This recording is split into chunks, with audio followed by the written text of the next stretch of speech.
Chapitre 35, première leçon, où Admor HaZaken va nous expliquer la force, la puissance qui réside dans l'acte, dans l'action, dans la asiya.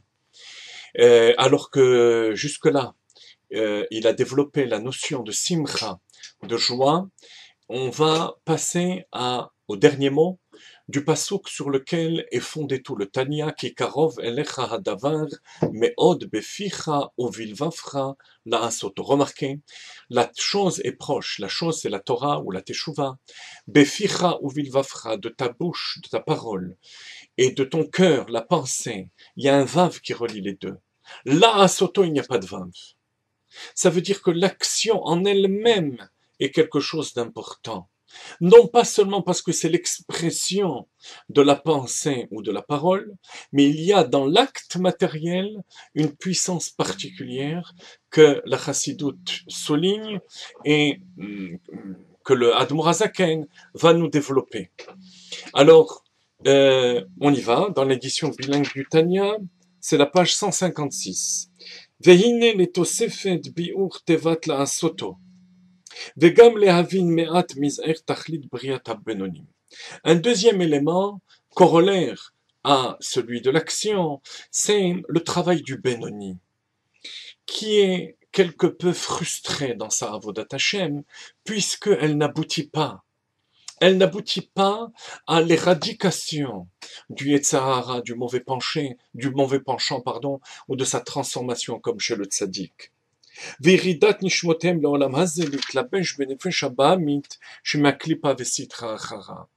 le but de la descente et surtout de la hitlavshut, du fait que la neshama s'habille, arrive donc à proximité de l'âme animale et du matériel, du monde matériel. À quoi bon si c'est pour uniquement combattre et ne pas transformer l'âme animale? Je pourrais comprendre que la neshama descende, se rapproche de l'âme animale, parce qu'il s'agit de l'apprivoiser, de la transformer.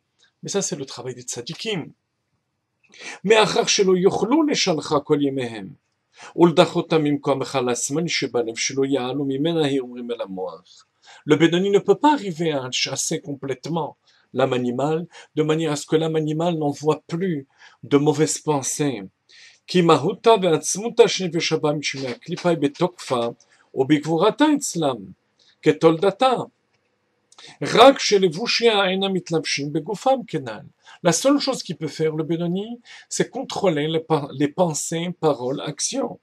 ואם כן למזה, ירדו נשמותיהם לעולם הזה לגל הריק חס ושלום, להילחם כל ימיהם עם היצר ולא יכלו לו. Alors à quoi bon cette descente de la Neshama du commun des mortels, pour le commun des mortels, pour le Benoni, puisque de toute manière, il ne pourra pas chasser ou transformer l'âme animale. On répondra par la suite que la raison à cela, c'est de nouveau l'action, l'acte de Hitkafia, de repousser l'âme animale qui est important. Et donc, tout ce chapitre 35, rappelez-vous, chaque chapitre de Tanya est un fondement du judaïsme, un fondement de la vie juive, et cette force de l'action, bien sûr, on la retrouve dans énormément de concepts, et pour toutes les mitzvot qui sont toujours reliées au matériel,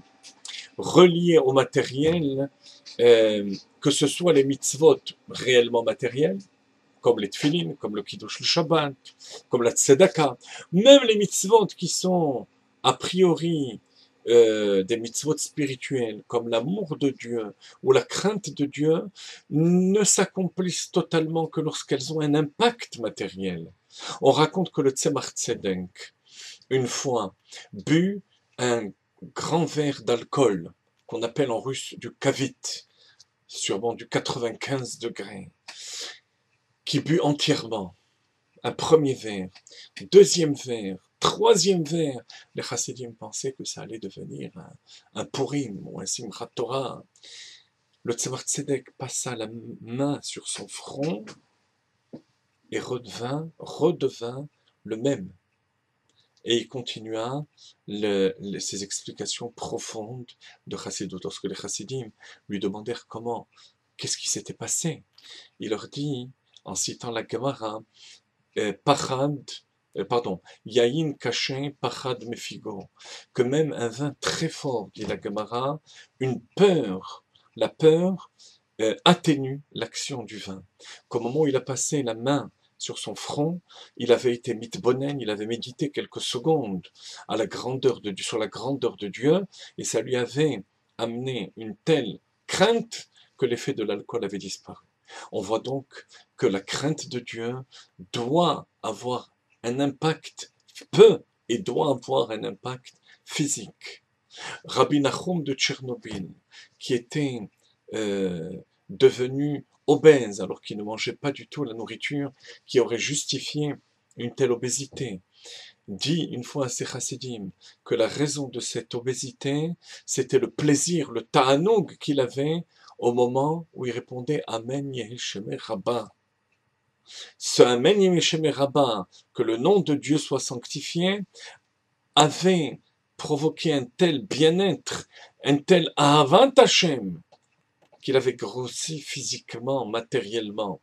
Alors pour nous, même pour les personnes qui ont peur et qui veillent à leur ligne, il n'y a pas de peur à avoir à ce niveau-là, parce qu'on n'est pas du niveau, bien entendu, de Rabbi Nachum de Tchernobyl, mais il est important pour nous de réaliser l'importance et la force de l'action des mitzvot.